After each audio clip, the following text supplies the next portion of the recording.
عمران خان جب کرکٹر تھے اور اب جبکہ وہ سیاست میں بھی ہیں، اس پہ شاید انکار کرنا ممکن ہو کہ وہ ایک فائٹر رہے ہیں۔ کھیل میں بھی وہ فائٹنگ سپرٹ کے ساتھ کھیلتے تھے اور سیاست میں بھی وہ انتھک محنت کرتے نظر آئے ہیں پچھلے 22 سال کے دوران۔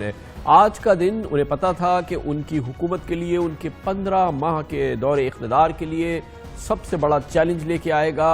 آج حزب اختلاف کی بڑی گیدرنگ اسلام آباد میں تھی جو کہ ہوئی، مگر اس سے پہلے ہی عمران خان طے کر چکے تھے کہ وہ اس کا جواب دیں گے، اور اس کا جواب دینے کے لیے انہوں نے انتخاب کیا شمالی علاقوں کا، جہاں پر آج صبح وزیراعظم عمران خان ایک خاص دورے پہ پہنچے گلگت، اور گلگت میں انہوں نے نہ صرف یہ کہ شمالی علاقوں کے حوالے سے مصروفیت رکھی بلکہ ایک جلسہ عام کا بھی اہتمام کیا گیا تھا۔ خاصا بڑا جلسہ تھا شمالی علاقوں کے اعتبار سے، گلگت کا یہ بہت بڑا جلسہ تھا جہاں عمران خان نے اپوزیشن کو آڑے ہاتھ لیا، اس ارادے کا مصمم طور پہ وہ اس ارادے پہ مستحکم نظر آئے کہ وہ کسی قسم کا کمپرومائز نہیں کریں گے۔ ان کا بار بار اصرار یہ تھا کہ کرپشن کا ٹولہ ہے مبینہ جو کہ ایک جگہ جڑ گیا ہے، ان کو چیلنج کر رہا ہے۔ عمران خان بہت مضبوط ارادے میں لگتے تھے اور بھرپور انداز سے حزب اختلاف کے مختلف رہنماؤں کا انہوں نے ذکر کیا، وجوہات بیان کی، جس کی وجہ سے انہوں نے کہا کہ اب یہ سب لوگ مل گئے ہیں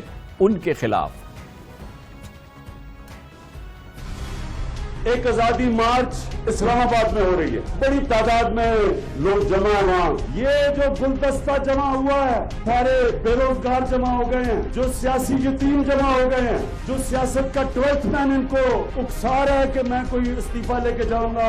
پچھلے 10 سالوں میں جب یہ سارا گلدستہ اکٹھا ملک کے پر حکومت کر رہا تھا، ملک کو مقروض کر دیا، یہ سب اربوں پتی بن گئے، ان کے بچے اربوں پتی ہیں۔ ان چوروں کی وجہ سے آج ہم قرضوں میں ڈوبے ہوئے ہیں۔ کبھی سنا ہے ایک ملک میں 3 دفعہ وزیر اعظم، اس کے 2 بیٹے اربوں روپے کی پراپرٹی میں رہتے ہیں لندن میں، ان سے حساب پوچھو تو کہتے ہیں ہم تو پاکستان کے شہری نہیں ہیں۔ فائنانس منسٹر وہ بھی آج اربوں پتی ہے، اس کے بیٹے بھی اربوں پتی ہیں، تینوں ملک سے باہر بھاگے ہوئے ہیں۔ شہباز شریف کا بیٹا دماد وہ ملک سے باہر بھاگے ہوئے ہیں۔ ان کا مقصد صرف ایک ہے، ان کے سارے کرپشن کے کیسز ہمارے سامنے آ چکے ہیں، ان سب کو ڈر لگا ہوا ہے کہ باری سب کی آ ڈالی ہے، اس لیے سب بے روزگار اکٹھے ہو گئے ہیں۔ جتنی مرضی دیر آپ نے بیٹھنا ہے بے شک بیٹھے، ہم انشاءاللہ جب آپ کا کھانا کھونا ختم ہو جائے گا تھوڑا کھانا بھی بھجوا دیں گے آپ کے لیے۔ میں نے 22 سال صرف ایک چیز کی وجہ سے سیاست کی ہے، ان چوروں کی جو انہوں نے ملک کو جو نقصان پہنچایا ہے، جو ملک کو لوٹا ہے، اس کرپشن کے پیچھے میں نے جدوجہد کی۔ عمران خان نے تمہیں نہیں چھوڑنا، تمہیں جیلوں میں پہنچانا ہے، اس نے آپ کو NRO نہیں ملے گا۔ اپنی اس پرجوش تقریر کے دوران عمران خان نے خاص طور پہ ٹارگٹ کیا مولانا فضل الرحمان کو۔ مولانا فضل الرحمان کے ساتھ عمران خان کی بھرپور سیاسی جنگ ہے جو طویل عرصے سے جاری ہے۔ گزشتہ الیکشن میں بھی مولانا فضل الرحمان کے لیے 2018 کے الیکشن کے نتائج یقیناً ناقابل قبول تھے۔ دونوں نشستوں پہ، قومی اسمبلی کی نشستوں پہ جس پہ انہوں نے الیکشن لڑا تھا، وہ PTI کے امیدواروں کے ہاتھوں الیکشن ہار گئے تھے۔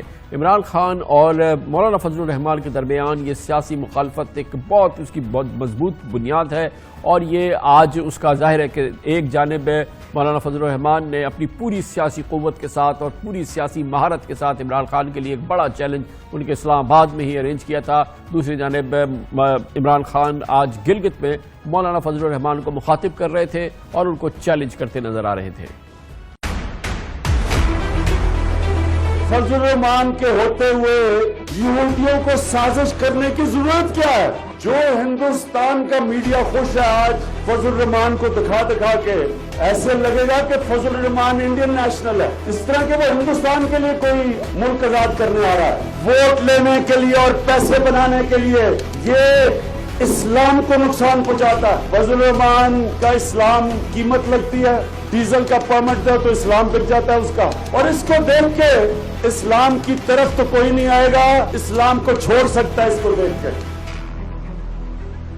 اطلاعات کے مطابق وزیراعظم عمران خان اس قسم کے فارم میں مزید نظر آئیں گے کل اور پرسوں۔ شاید امکان یہ ہے کہ وہ قوم سے بھی خطاب کریں، اور اتوار کے روز جب مولانا فضل الرحمان کی وارننگ کا جو ڈیڈ لائن ہے وہ ختم ہوگی، اس دن کے لیے بھی اطلاعات کے مطابق عمران خان کی کوئی بڑی سیاسی ایکٹیویٹی پلان کی جا رہی ہے۔ بھرپور مقابلے کے لیے تیار نظر آتے ہیں عمران خان، ان کی کابینہ اور ان کی حکومت، اور یقیناً آئندہ آنے والے دن اس سلسلے میں بہت ہی مزیدار ہوں گے یہ بات آپ سب کے علم ہے کہ عمران خان خود اس قسم کی سیاست کے بہت ہی تجربہ کار شخصیت ہے، یعنی کہ حکومت کو دھمکیاں دینا، حکومت کو ڈیڈ لائن دینا، حکومت کے خلاف نافرمانی کی تحریک چلانا، یہ سب کچھ عمران خان خود بہت عرصے کرتے رہے ہیں اور اب وہ وکٹ کی دوسری جانب کھڑے نظر آتے ہیں۔